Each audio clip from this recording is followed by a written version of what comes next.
Unlike Surjit, I won't make 5 comments, but I will make one because there were references to the 14th Finance Commission. You see, it was not a matter of the finance, as it were, by its whim, saying that, this should be devolved to the states and so on. There is, as you know, it's a constitutional thing about the union list, the state list, and the concurrent list. And all we did was to align with that. And in that list, it is very clear that things like basic health care, education are subjects for the states, and they have been deprived of that role, for all these years. And of course, you have to build capacity.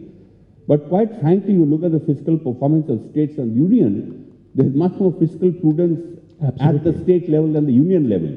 So let's not, sort of think that this is going to be I meant blame in a positive sense. Yeah, no, I'm not referring to you. Yeah. And in fact, Shanthi also made this remark about this devolution. She approved of it, but talked about, lack of capacity. Again, it is not a matter of just choice.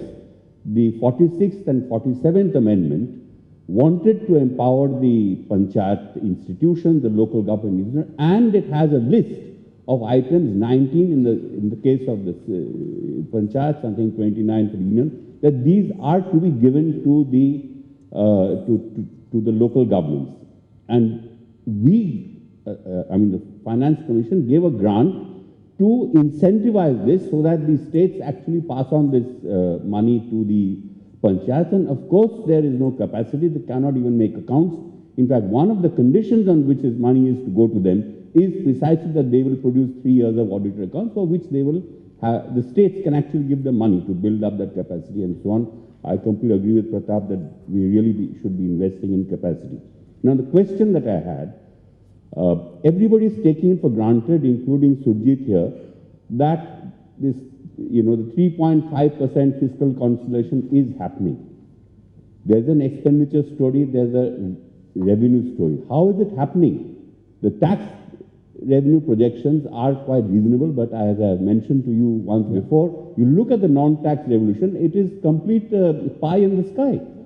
And I think that is the question I would like to ask you. Why are you not looking at the fact that, in fact, you're pretending that there's fiscal consolidation, but there's a huge hole that will show up unless you really think that the government is going to raise all that non-tax revenues by way of divestment and by way of strategic disinvestment, given the record that it had last year, which is, zero strategic mobilization. Thank you.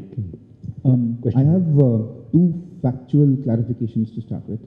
One of the panelists mentioned that the allocation for the UGC has been cut sharply.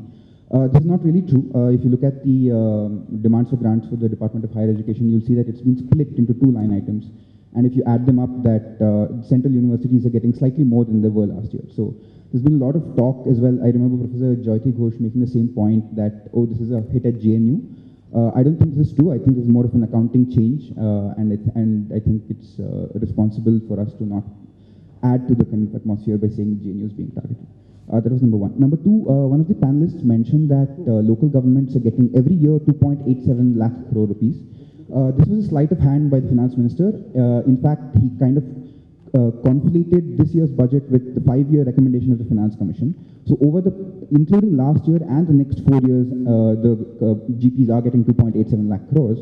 But if you just look at this year's allocation, it's I think only around 80 lakh rupees. 0.8 lakh crore rupees, and that actually adds up to something around 14 lakh per gram panchayat in this country, which is really not that much for a yearly allocation. This adds to my question, which is on how do we actually go about deepening state capacity. I think it was N.T. Ramarao who once said, apart from posts and railways, there's no such thing as the government of India. And this is true for most people, right? All the centrally sponsored schemes are essentially implemented through state machinery. And irrespective of how it's funded, whether the funding comes from the union government or from the state governments, it's still finally the same officer and the same sets of people at the grassroots level who are going about doing these things. Talk about state capacity, and I completely agree, it needs investment. But I think as a collective, there's a little bit of lack of thinking among social sector groups on how one would exactly go about building capacity at the grassroots level. And the talk has been much more concentrated on the funding mechanism. if we can move forward and go ahead and figure out how to build the capacity of officers at grassroots level, I think that would be something which would be very useful.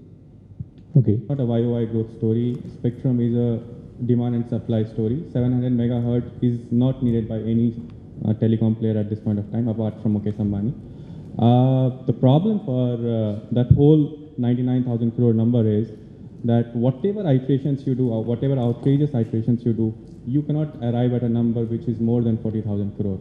At 40,000 crore, if that number materializes, that means that all the telecom companies which are listed will go down by half, just because of the amount of debt that they'll raise for funding this auction, probable auction that they'll go into.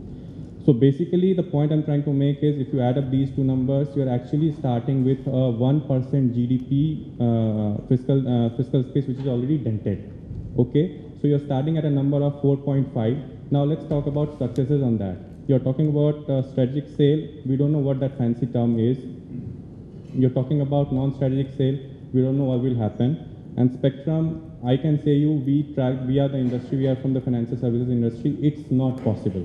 So you are actually looking at a number, very, very optimistic number, which is 3.9, which is flat year on year. That is the first point I'm trying to make. The second point is, every year when we see the GDP number, the first assumption that we say, what is the nominal growth assumption? Okay, 11%. Government of India says it's going at around 7.5%, a real number. So that actually says that you are expecting a deflator of 3.5%, roughly. That actually requires you to have a WPI inflation of 3%. Very, very unreasonable assumption at this point of time. Third layer of argument that I'm trying to make is, which is what Dr. Mehta, Mr. Mehta has made. If you see the expenditure, break it up into plan and non-plan. Plan is about 30, non-plan is about 70. Within the 70 part, if you go, there are sovereign commitments. There is interest payment, there is defense, there is cost of establishment, and there is subsidies. These are all 4 sovereign commitments, which is like covering up about 70% of the whole non-plan. So where is the space?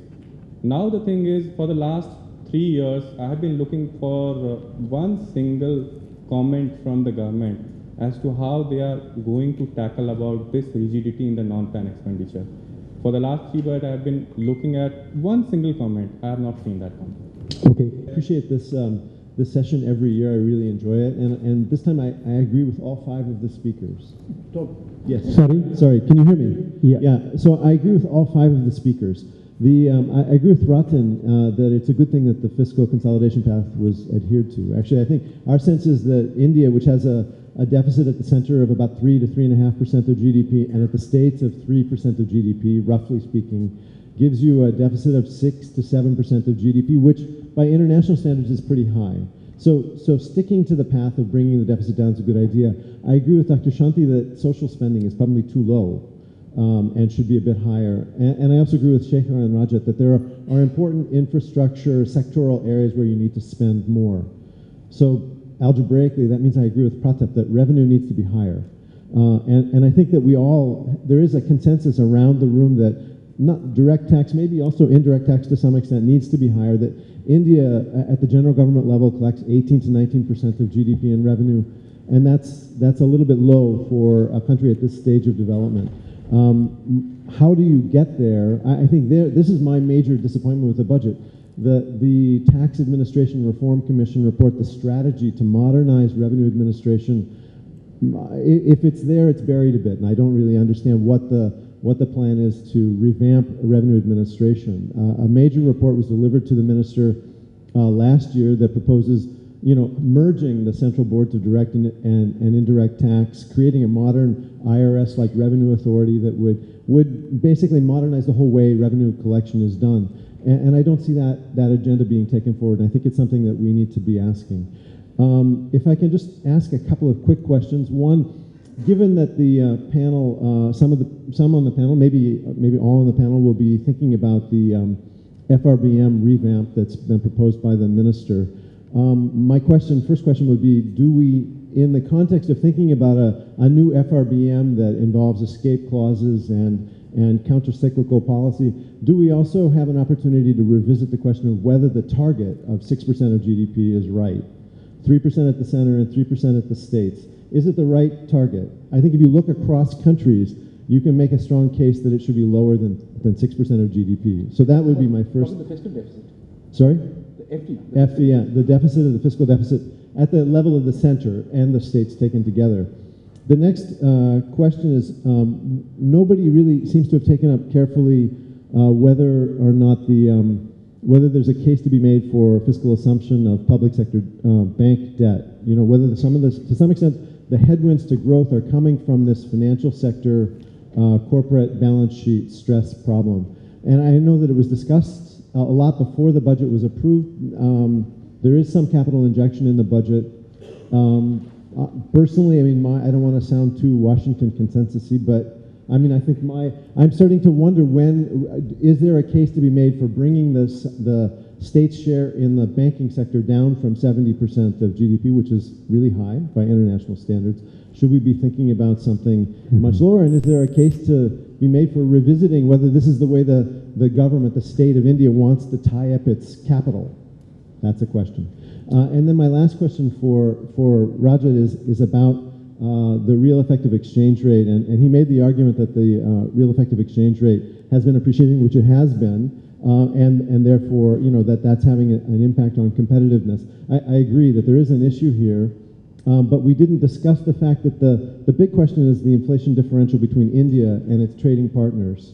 We're all happy that the RBI is being successful in bringing inflation down from double digits to the 5 to 6% range.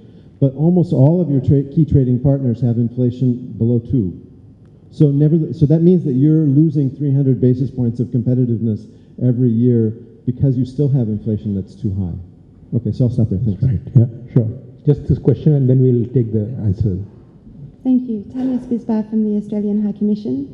And speaking of G20 values, I think it's good to get a bit more gender equity in the discussion. So happy to speak as a woman as well.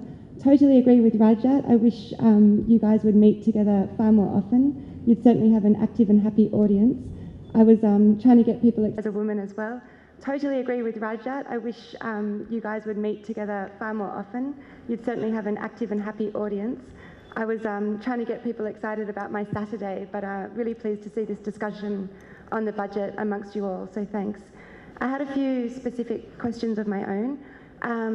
As far as FII goes, I agree that BEPS and GAR are things that the Indian government should focus on, and they're very well placed.